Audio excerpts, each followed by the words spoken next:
Hello friends, আশা করছি সবাই ভালো আছেন। ফ্রেন্ডস, আপনি যদি একজন সিএসসি ভিএলই হন, কমন সার্ভিস সেন্টার সঞ্চালক হন, সঙ্গে ইউসিএল এর কাজ করে থাকেন, তাহলে এই ভিডিওটি আপনার জন্য খুবই গুরুত্বপূর্ণ হতে চলেছে। ফ্রেন্ডস, ইউসিএল এর কাজ চলাকালীন অনেক কিছু প্রবলেম ফেস করে থাকি আমরা, যে সমস্ত ইউসিএল অপারেটর রয়েছি। তো কোনো কারণবশত যদি ডকুমেন্টস ইনভ্যালিড বা রিজেক্ট হয়ে থাকে, সেই সমস্ত রিজেক্টের জন্য ইউসিএল এর তরফ থেকে যে নতুন সার্কুলার জারি হয়েছে, তাতে ডকুমেন্টস ইনভ্যালিড বা ডকুমেন্টস রিজেক্টের উপরে 1000 টাকা পেনাল্টি হয়ে থাকে। তো ফ্রেন্ডস, এই সমস্ত কাজ করার সময় আমাদেরকে সম্পূর্ণভাবে জিরো রিজেকশনের উপরে কাজ করতে হবে। তাই কিভাবে আমরা জিরো রিজেকশনের উপরে কাজ করব, তার উপরে একটি ইউসিএল এবং সিএসসি তরফ থেকে ওয়ার্কশপের আয়োজন করেছিল। সেই ওয়ার্কশপে দেখানো হয়েছে কিভাবে এই সমস্ত প্রবলেমগুলি যাতে না আমরা ফেস করি, সেই সম্পর্কেই ডিসকাস করেছে। ফ্রেন্ডস, কি কি কাজ রয়েছে এবং কিভাবে আমরা সেই সমস্ত কাজ করব, সম্পূর্ণ প্রসেস স্টেপ বাই স্টেপ এই ওয়ার্কশপে দেখানো হয়েছে। তাই ভিডিওটি স্কিপ না করে শুরু থেকে শেষ পর্যন্ত আপনারা দেখতে থাকুন। ফ্রেন্ডস, ভিডিও শুরু করার আগে ভিডিওতে একটি লাইক করবেন, চ্যানেলটিতে সাবস্ক্রাইব করে পাশে থাকা বেল আইকনটিতে অল নোটিফিকেশন করে নেবেন। কারণ ফ্রেন্ডস, এই চ্যানেলে সমস্ত রকম গভর্নমেন্ট প্রজেক্ট এবং সিএসসি রিলেটেড নতুন নতুন ভিডিও আপডেট হয়ে থাকে। তাই যখনই কোনো নতুন ভিডিও আপডেট হয়ে থাকবে, তার সর্বপ্রথম নোটিফিকেশন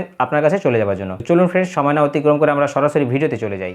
वेरीफाई आधार डिसेबल हुआ, बट आप नहीं कर पाते हो ना अभी। अगर वो हो सकता है कि किसी पुराने एड्रेस पे वो अपना आधार लेके आ रहा है, आप उसी आधार पे एचओएफ बेस्ड इनरोलमेंट कर दोगे। शायद हो सकता है उस एड्रेस पे वो रेसिडेंट रहता भी ना हो, लेकिन किसी और का आधार उस एड्रेस पे बन गया। और एचओएफ तो हमने कभी एज लिमिटेशन पे नहीं लगाया, एचओएफ तो कोई भी कर सकता है। आप चीजों को सीरियसनेस को समझो। जो एक छोटा सा गैप है जिसके लिए हमने रेसिडेंट को बोला है कि नहीं ये एक फैसिलिटी हमें रेसिडेंट को देनी है, उस फैसिलिटी का कहीं गलत इस्तेमाल भी हो सकता है। और इसी तरीके से होता है, आपके पास कोई आधार लेके आता है, आपको पता ही नहीं होता वो अपडेटेड है, पुराना है, कितने साल पुराना है, फर्स्ट आधार है, और आप उसमें देखकर मैनुअली उसका एड्रेस इनपुट कर देते हो। Head of the family based पे इनरोलमेंट हो गई, वो हेड ऑफ द फैमिली उस एड्रेस पे रहता है नहीं रहता है मुझे नहीं पता, बट किसी और का आधार उस पे बन गया, बन जाता है ना। ऐसे यही प्रोसेस है ना। तो ये जो छोटे छोटे प्रॉब्लम्स हैं, इसको हमें ध्यान में रखते हुए जो न्यू इनरोलमेंट्स है उस पे स्पेसिफिकली स्ट्रिक्ट रखना है। एक भी डॉक्यूमेंट जहां पे आपको लगे कि ये प्रॉब्लम है या कुछ मिस्टेक्स है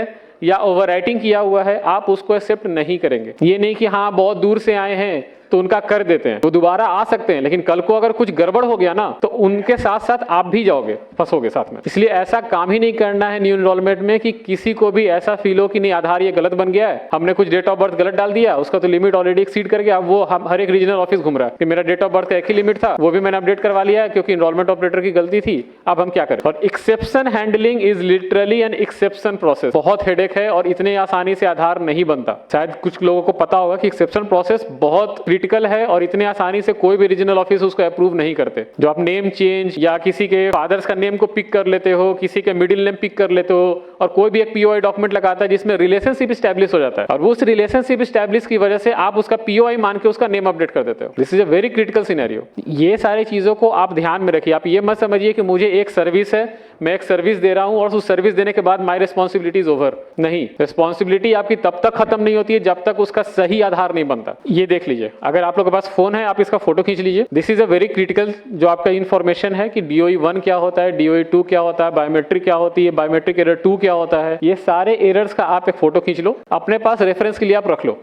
ये एरर कैटेगराइजेशन है जिसमें आप जिस भी एरर में आप जैसे मार्क होगे उसके अकॉर्डिंग ये आपकी पेनल्टी लगेगी। अब ये कुछ कॉमन सिनेरियोज है, शायद आपको ऊपर से या पीछे वालों को नहीं दिख रहा होगा। ये DOE 1 के कुछ सिनेरियोज हैं, DOE 2 के कुछ सिनेरियोज हैं। DOE 1 में आपका फ्रॉडुलेंट आता है, मिसिंग आता है, जो डॉक्यूमेंट बेस्ड एरर होते हैं। DOE 2 में आपका इनवैलिड डॉक्यूमेंट आता है, डेमोग्राफिक एरर आता है, एंड पुअर क्वालिटी डॉक्यूमेंट आता है। DOE 1 मार्क होते ही आपको पता है किस तरह की पेनल्टी होती है। DOE 2 में थोड़ा सा कम पेनल्टी है, बट उसमें पेनल्टी है। तो ये जो सिनेरियोज है, इस सिनेरियोज में हम आपका डेटा क्वालिटी चेक करते हैं। रिसेंटली इनरोलमेंट ऑपरेटर गाइडलाइंस, उसके साथ साथ QC मैनुअल गाइडलाइंस डॉक्यूमेंट दोनों ही अपडेट हो रहा है, क्योंकि अभी जितने सिनेरियोज आ रहे हैं, हमें जो फील्ड से जो इनपुट मिल रहा है उसमें ऐसे ऐसे सिनेरियोज आ रहे हैं कि जिसमें लोग इजीली बहुत कुछ कर लेते हैं, और कल को हमें पता चलता है तब जब कोई ग्रीवेंस आता है, कोई इशू रेज करता है, कोई मिनिस्ट्री से कोई कॉल करता है कि नहीं भाई आपने तो ऐसा रूल बनाया, इसकी वजह से ऐसा आधार अपडेट हो गया। एक का क्वेश्चन था शायद फुल नेम चेंज का। फुल नेम चेंज पे मैं आपको क्लैरिफाई करता हूँ। हमने बोला फुल नेम चेंज हम गैजेट नोटिफिकेशन के साथ एक्सेप्ट करेंगे along with old name POI document with photographs. यही है,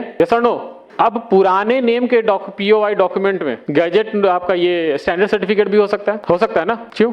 हमने तो कहीं स्पेसिफिक नहीं लिखा। स्टैंडर्ड सर्टिफिकेट हमने क्या लिखा है, फुल नेम चेंज के लिए हमें एक गैजेट नोटिफिकेशन चाहिए जो कि नए नाम का होगा। पुराने नेम का हमें कोई एक POI डॉक्यूमेंट चाहिए जिसमें उसका फोटोग्राफ होगा। यही मांगा ना हमने। पुराने नेम का तो आपका स्टैंडर्ड सर्टिफिकेट भी कोई लेके आ सकता है, फिर तो वही प्रॉब्लम हो गई। हमने चीजों को ठीक करने की कोशिश की, फिर किसी ने एक लूप होल निकाला और फिर वो ऐसे इस तरह के काम करने स्टार्ट कर दिए उसने। आप स्टैंडर्ड सर्टिफिकेट पुराने नेम का POI डॉक्यूमेंट आप नहीं लेंगे, उसको छोड़ के लिस्ट में जितना भी लिस्ट ऑफ डॉक्यूमेंट है वो आप एक्सेप्ट करेंगे, लेकिन ओल्ड नेम का POI डॉक्यूमेंट में स्टैंडर्ड सर्टिफिकेट कंसीडर नहीं होगा। ये कुछ कॉमन मिस्टेक है जो मैं आपको दिखाना चाहता हूँ। यहाँ पे फर्स्ट में है gender photo mismatch. Enrolment operator ने गलती से या इंटेंशनल या non intentional, I don't know, हमें नहीं पता चलता कि वो जानबूझ के कर रहा है या गलती से हो गई है, बट यहाँ पे फोटो किसी मेल का है और वहाँ पे इनपुट अब मेरे पास मैसेज आया फीमेल।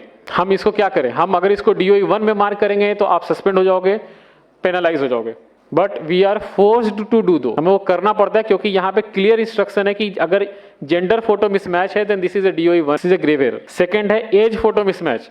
यहाँ पे जो फीमेल है उनका फोटो देख के लग रहा है कि अप्रोक्सीमेटली 15 to 20 ईयर्स होगा। एज जो मेरे पास आया है वो है 81 ईयर्स। आपको लगता है कि आप गलतियां नहीं करते हो, मैं बस आपको सिनेरियोस दिखा रहा हूँ कि मेरे पास ऐसे डॉक्यूमेंट्स आते हैं और मुझे कोई बोलता नहीं कि आप इतने रिजेक्शन क्यों करते हो। I am forced to do so. मैं क्या करूँ ये सब सिनेरियोस का, कैसे पास करूँ मैं? आई नो कि आप भी एक इकोसिस्टम पार्टनर का हिस्सा हो, आपके बिना आधार नहीं चलेगा, आई नो, बट अगर ऐसे सिनेरियोस मेरे पास आता है तो मुझे वो रिजेक्ट ही करेंगे, वो भी DOE 1 में। थर्ड है आपका फोटो ऑफ फोटो। सी अब क्लियर देखो, फोटो ऑफ फोटो खींचा हुआ, रिफ्लेक्शन आ रही है फोटो की। Unparliamentary language, human photo missing, देखो कुछ भी फोटो डाला हुआ है वहाँ पे। अगर इस पे आधार बन जाता है, फिर से कल को वही होगा कि हनुमान जी का फोटो आधार बन गया, भगवान का आधार बन गया, किसी और का आधार बन गया, फिर आप हंसोगे बोल के ये कि देखो किसी का भी आधार बन जाता है। क्यों बन जाता है? क्योंकि हम ही गलती करते हैं। वो शायद हम उसको रिजेक्ट नहीं कर पाए और आपने उसको हमें फोर्सफुली भेजा कि आप इसको देखो, हमसे मिस हो गया और वो जनरेट हो गया।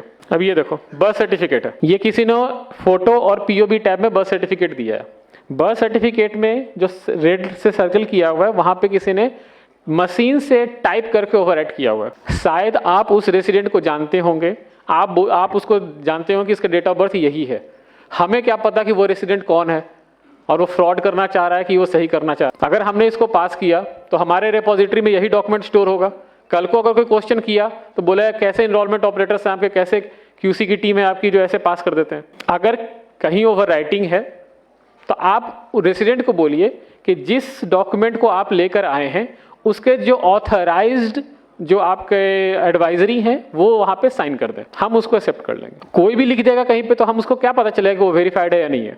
Whitener used in standard certificate, क्या जरूरत है? कितना महंगा स्टैंडर्ड सर्टिफिकेट डाउनलोड करना? फ्री है ना वेबसाइट से डाउनलोड करना, तो डाउनलोड करके दोबारा भर लीजिए। व्हाइटनर क्यों लगाना? और उसको आप एक्सेप्ट भी क्यों करते, क्यों भेजते हैं हमारे पास? सर्टिफाइड डिटेल्स में पूरा ओवर राइटिंग करके दोबारा लिखा हुआ है, सेम एरर्स। व्हाइटनर, ये POR document, I don't no कौन सा डॉक्यूमेंट है। ये देखो क्या है, ये आधार बनवा रहे हैं या क्या कर रहे हैं? आप ये देखो, आपने सिलेक्ट किया school leaving certificate, school transfer certificate, extract of school record. ठीक, डॉक्यूमेंट क्या है? कोई पब्लिक माध्यमिक विद्यालय है, उसमें एक्सट्रैक्ट लिखा हुआ है, साइन किया हुआ है, और ये डॉक्यूमेंट हमारा अप्रूव्ड लिस्ट में हम मानते भी नहीं है। आप उसको भेज देते हो कि शायद कोई पास कर दे या चला देगा इसको। आधार में आधार देते हैं आप। मैं आधार का एड्रेस देके आधार का एड्रेस कैसे अपडेट करूं?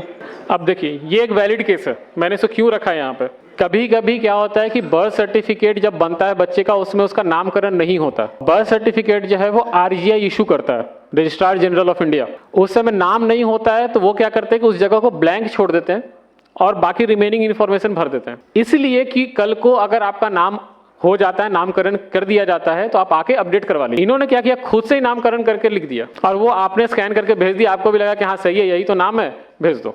अब आप किसी का UPI पेमेंट करोगे, उसके ट्रांजेक्शन हिस्ट्री से निकाल के स्क्रीनशॉट भेज दोगे आप, और कैसे आप उसको एक्सेप्ट करते हो आई डोंट नो।